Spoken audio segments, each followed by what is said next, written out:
Welcome to Chillin' 101. We hope this video helps. You begin by opening the Measure app and granting camera access. This lets the sensor fusion combine camera and motion data.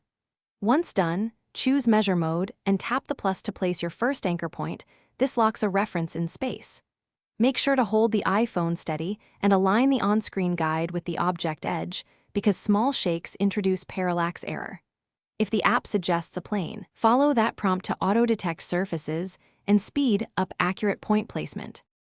You now move slowly to the second location and tap plus again.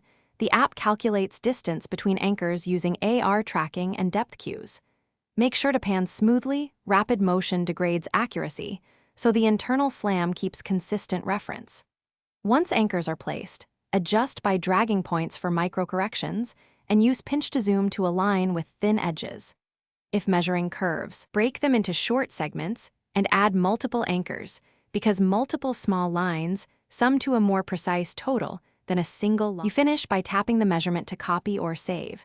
Switch units in settings if needed because different projects require cm versus in. Once done, double-check with a tape for critical measurements. Measurements are best for quick checks, not certified use. If numbers jump or drift, recalibrate by closing and reopening the app, toggle level to reset sensors, or gently rotate the iPhone so the system rebuilds spatial anchors. For consistent tracking, make sure lighting is even and surfaces have texture rather than being glossy. Thanks for watching. Consider subscribing if we helped you.